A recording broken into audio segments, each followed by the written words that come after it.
हमेशा की तरह गुलजार थीं। बाजारों में चहल पहल थी, दुकानों पर खरीदारों की भीड़ लगी थी और मेहनतकश लोग अपने अपने काम में मशगूल थे। खलीफा-ए-इस्लाम हजरत उमर अपने दरबार में बैठकर आम मसलों पर गौर कर रहे थे कि तभी उनकी बहन उनसे मिलने आई। बातचीत के दौरान जब औरतों के हालात का जिक्र आया तो हजरत उमर ने बड़े फख्र से कहा, मैंने हमेशा इस बात का ख्याल रखा है कि औरतों के साथ इंसाफ हो और मैंने उनके हक में कई अहम फैसले किए हैं। ये सुनकर उनकी बहन मुस्कुराई और बड़ी नरमी से बोली, भाई आप मर्द हैं, आपको क्या पता कि औरतों पर क्या बीतती है। आपने कभी हमारी तरह बाजारों में जाकर देखा है कि हमारे साथ कैसा बर्ताव किया जाता है। यह एक साधारण सा जुमला था, लेकिन इसने हजरत उमर को गहरी सोच में डाल दिया। वे हर हाल में इंसाफ करने वाले इंसान थे। अगर उनकी बहन यह कह रही थी कि उन्हें औरतों की तकलीफ का अंदाजा नहीं, तो यह उनकी जिम्मेदारी थी कि वे खुद इसे महसूस करें। रात होते ही हजरत उमर ने एक अनोखा फैसला किया। उन्होंने अपनी बहन से उनके कपड़े मांगे और उन्हीं की तरह लिबास पहन लिया, सर पर दुपट्टा लिया और मदीने के बाजार की तरफ निकल पड़े। बाजार में जाते ही उन्होंने एक अलग ही माहौल देखा। दुकानदारों की आवाजें ऊंची थीं, मजदूरों की बातचीत में सख्ती थी और हर तरफ एक तरह की अफरा तफरी थी।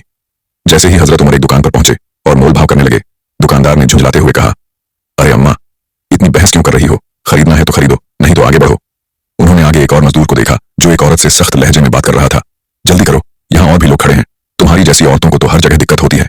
यह सब देखकर हजरत उमर के दिल में गुस्सा और अफसोस दोनों आ रहे थे।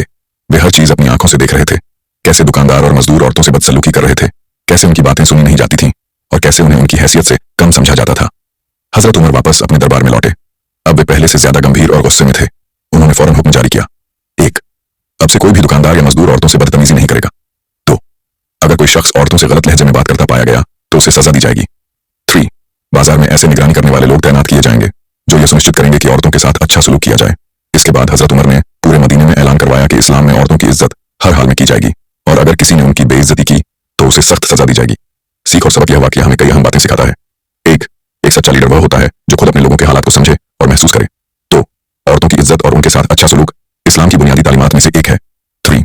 इंसाफ करने का असल मतलब यह है कि हकीकत को अपनी आंखों से देखा जाए और उसके बाद सही फैसला किया जाए। हजरत उमर का यह फैसला उस दौर में भी एक मिसाल था और आज भी हमें यह सिखाता है कि अगर हम किसी के हक में सही फैसला करना चाहते हैं तो हमें पहले उनकी तकलीफ को समझना और महसूस करना होगा। यही असल इंसाफ और लीडरशिप की पहचान है।